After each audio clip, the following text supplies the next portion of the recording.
இந்த ஃபோனை இன்றைக்கி அன்பாக்ஸ் பண்ணுவோம். நம்ம ஏற்கனவே பார்த்துருக்கிற பாக்ஸ் தான் இங்கே மிக்ஸ் ஃபோல்ட் 4 லைக்கா ஹைப்பரோஸ் பிராண்டிங்லாம் டாப்பில் இருக்குது.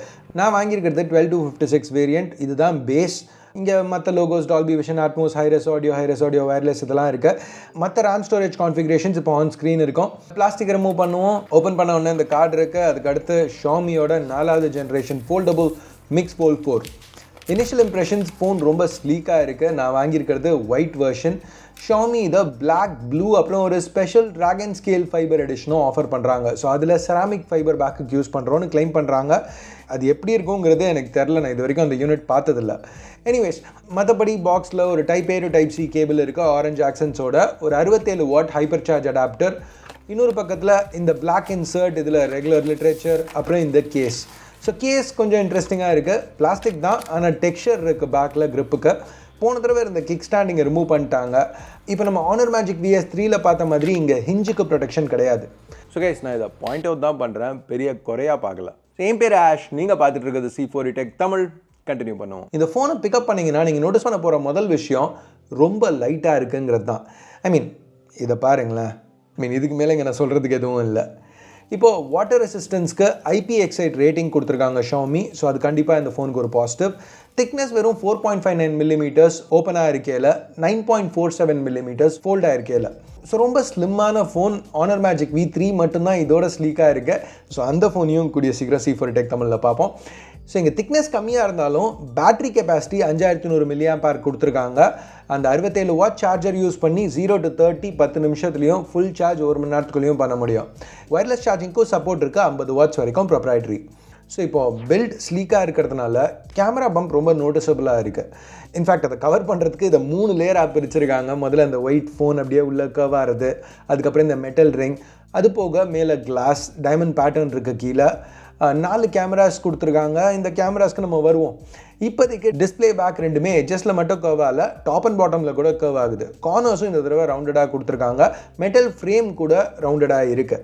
மற்றபடி ஷாமி இங்கே இன்டர்னலாக சப்போர்ட்டுக்கு நிறைய விஷயங்கள் கார்பன் ஃபைபருக்கு மாற்றிருக்கோம். அது மட்டும் இல்லாமல் ஹிஞ்சியும் டோட்டலாக ரீடிசைன் பண்ணியிருக்கோம். இதனால தான் இங்கே வெயிட்டை எவ்வளோ கட் பண்ண முடியுது அப்படின்னு சொல்லியிருக்காங்க. ஸோ ஃபோல்டடாக இருந்தாலும் சரி, அன்ஃபோல்டடாக இருந்தாலும் சரி, மிக்ஸ் ஃபோல்ட் 4 நல்லா கம்ஃபர்டபுளாக இருக்குது கையில் பிடிச்சி யூஸ் பண்ணுறதுக்கு. 2 நானோ சிம்ஸ் யூஸ் பண்ண முடியும்.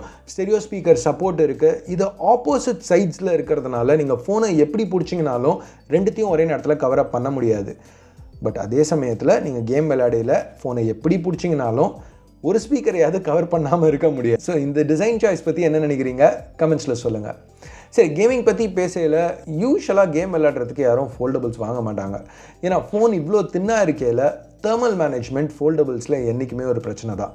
மிக்ஸ் ஃபோல்ட் 4ல் இங்கே குவால்காமோட Snapdragon 8 Gen 3 யூஸ் பண்ணியிருக்காங்க.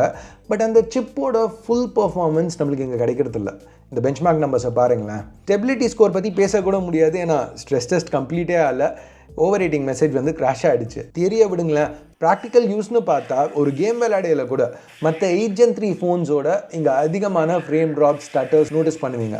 ஸோ இதெல்லாம் பார்க்கல தான் எனக்கு ஒரு கேள்வி வருது, ஃபோல்டபுள்ஸில் உண்மையிலேயே டாப் அண்ட் ஃப்ளாக்ஷிப் சிப் தேவையா? ஏன்னா இப்போது நார்மல் யூசேஜ் மல்டி டாஸ்கிங்கே எடுத்துக்கிட்டிங்கன்னா கூட இப்போது ஒரு Snapdragon 8 Gen 2 நம்ம ஆனர் மேஜிக் VS3ல பார்த்த மாதிரி இம்ப்ளிமெண்டேஷனில் இதே எக்ஸ்பீரியன்ஸ் தான் நம்மளுக்கு கிடைக்குது. அப்போ ஏன் ஃப்ளாக்ஷிப் சிப்புக்கு நம்ம இவ்வளோ பே பண்ணணும்? நீங்கள் என்ன நினைக்கிறீங்க கமெண்ட்ஸில் சொல்லுங்கள். பிராண்ட்ஸ் இப்போது மேபி போன ஜென்ரேஷன் ஃப்ளாக்ஷிப் இல்லை, ஒரு லெவல் கம்மியான ஃப்ளாக்ஷிப் சிப் யூஸ் பண்ணி கம்மியான விலைக்கு இந்த மாதிரி ஃபோன்ஸை லான்ச் பண்ணாங்கன்னா பெட்டராக இருக்கும்னு நினைக்கிறீங்களா? சரி, அதை விட்டுட்டு இப்போ ஃபோல்டபுள்ஸோட ஸ்ட்ரென்த்துக்கு வருவோம். டிஸ்பிளேஸ். ஸோ இப்போ வெளியில் ஷாமி ஒரு 6.56 inch பேனல் யூஸ் பண்ணுறாங்க. LTPO AMOLED C8+.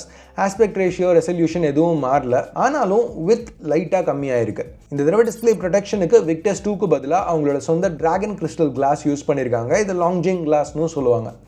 Peak brightness increase பண்ணியிருக்கோன்னு சொல்கிறாங்க. 3000 nits HDR இருக்கும், 1700 nits ஹை பிரைட்னஸ் மோட்லேயும் இருக்கணும். பட் நான் டெஸ்ட் பண்ணி பார்க்கல, 1150 nits வரைக்கும் தான் போச்சு 2 பேனலும். இப்போ அந்த 2வது பேனலை பற்றி பார்ப்போம். உள்ளே அவங்க யூஸ் பண்ணியிருக்கிறது சாம்சங்கோட E7. ஏறக்குறைய மிக்ஸ் ஃபோல்ட் 3ல உள்ள அதே சைஸ் தான், பட் இன்னும் ஷார்ப்பாக இருக்குது. பிக்சல் டென்சிட்டி இப்போ 418 ppi 360க்கு பதிலாக. அவுட்டர் பேனல் மாதிரியே இதுவும் LTPO AMOLED தான். இங்கேயும் HDR10+ டால்பி விஷனுக்கு சப்போர்ட் இருக்குது. பட் ஃப்ளெக்சிபிள் பேனலுங்கிறதுனால ultra thin flexible glass use பண்ணியிருக்காங்க ப்ரொடெக்ஷனுக்கு.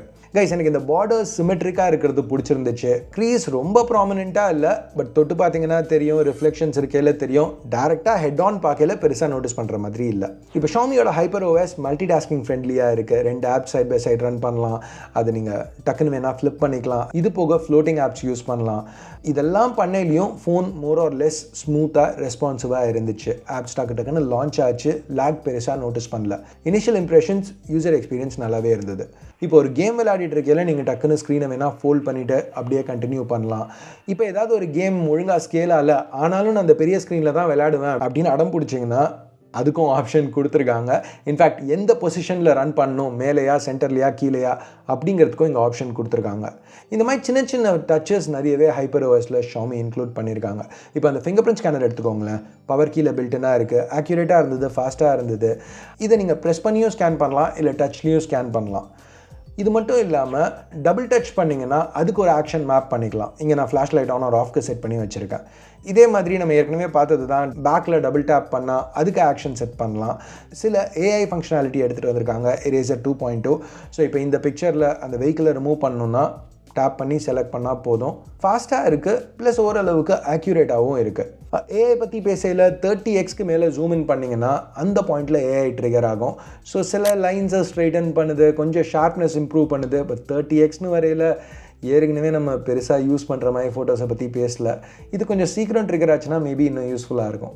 இப்போ இந்த கேமரா, இது ஒரு 10 mega pixel super telephoto, Samsung S5K3K1, ஒரு 1/3.75 இன்ச் சென்சர், f2.9 லென்ஸோட பேர் பண்ணியிருக்காங்க. இதில் OIS இருக்குது. So 5x optical zoom shots எடுக்கலாம். ரிசல்ட்ஸ் நல்லா இருந்தது. இதுக்கு மினிமம் ஃபோக்கஸ் டிஸ்டன்ஸ் 30 சென்டிமீட்டர்ஸ். ஸோ இதை யூஸ் பண்ணி இந்த மாதிரி டெலஃபோட்டோ மேக்ரோ ஷாட்ஸ் எடுக்கலாம். நான் இதை சூப்பர் டெலஃபோட்டோன்னு சொல்கிறதுக்கு காரணம், இங்கே இன்னொரு டெலஃபோட்டோ கேமராவும் இருக்குது. 50 mega pixel 1/2.61 inch sensor, OmniVision OV60A. இது ஒரு ஃப்ளோட்டிங் f2 லென்ஸோட பேர் ஆயிருக்கு. இது மெயினாக போர்ட்ரேட்ஸ்க்கு யூஸ் பண்ண வேண்டிய sensor. But minimum focus distance வெறும் 9 சென்டிமீட்டர்ஸ் தான். இதுலேயும் இந்த மாதிரி மேக்ரோஸ் எடுக்க முடியும். அதுக்கப்புறம் ஒரு 12 mega pixel ultra wide OmniVision OV13B 1/3.06 inch sensor, f2.2 ultra wide லென்ஸோட பேர் ஆயிருக்கு. இது ஒரு டீசெண்டான அல்ட்ரா வைட் கேமரா. கலர்ஸ் பர்ஃபெக்டாக மேட்ச் ஆகல, பட் ஓகே. ஃபைனலாக ரிசல்ட்ஸ் அக்செப்டபிளாக இருந்தது. இப்போ ஃபைனலாக ப்ரைமரி, இது லைட் ஃபியூஷன் 800, ஒரு 1/1.55 இன்ச் சென்சர். இங்கே f1.7 லென்ஸோட பேர் ஆயிருக்கு, ஆப்டிக்கலி ஸ்டேபிளைஸ்ட். இமேஜஸ் கிறிஸ்பாக இருந்தது, டைனாமிக் ரேஞ்ச் இம்ப்ரெசிவாக இருந்தது. இங்கே இந்த ஷேடோஸை பாருங்களேன். லோ லைட்டில் கூட இந்த கேமரா நல்லாவே பெர்ஃபார்ம் பண்ணுச்சு. ஃப்ளாக்ஷிப் அல்ட்ரா ஃபோன்ஸ் லெவல்லாம் கிடையாது, கண்டிப்பாக அதுக்கு ஒரு படி கீழே தான். எப்படி சொல்கிறது, இப்போ பெர்ஃபார்மன்ஸ் வந்து ஒரு Xiaomi 14 Proக்கு கிட்ட இருந்துச்சு, அட்லீஸ்ட் என்னோட இனிஷியல் இம்ப்ரெஷன்ஸ். வீடியோன்னு வரையில் 8K ஃபுட்டேஜ் 24 FPS வரைக்கும் ஷூட் பண்ண முடியும். ஃபுட்டேஜ் நல்லா கிறிஸ்பாக டீட்டெயில்டாக இருந்தது. செல்ஃபிக்கு 2 டிஸ்பிளேஸ்லையுமே ஹோல் பஞ்சில் 16 மெகா பிக்சல் கேமராஸ் கொடுத்துருக்காங்க. இமேஜஸ் ஓகே, பட் இங்கே நெகட்டிவ் என்னென்னா 1080/60 தான் மேக்ஸிமம் வீடியோஸ்க்கு. பட் அட்லீஸ்ட் இது ஃபோல்டபுளுங்கிறதுனால நம்ம ரியர் கேமரா யூஸ் பண்ணி 8K செல்ஃபி வீடியோ வேணாலும் எடுத்துக்கலாம். ஸோ எனிவேஸ் கைஸ், இதுதான் ஷாமியோட மிக்ஸ் ஃபோல்ட் 4. இந்த ஃபோன் சைனாவில் 9000 யுவானுக்கு லான்ச் பண்ணியிருக்காங்க. கன்வெர்ட் பண்ணிங்கன்னா 1 லட்ச ரூபாய்க்கு கொஞ்சம் அதிகம், இல்லை $1250 கொஞ்சம் கம்மி. இப்போ ஷாமி மிக்ஸ் ஃபோல்ட் 4 பற்றி நீங்கள் என்ன நினைக்கிறீங்க? கீழே கமெண்ட்ஸில் சொல்லுங்கள். வீடியோ பார்த்ததுக்கு நன்றி. Ash out.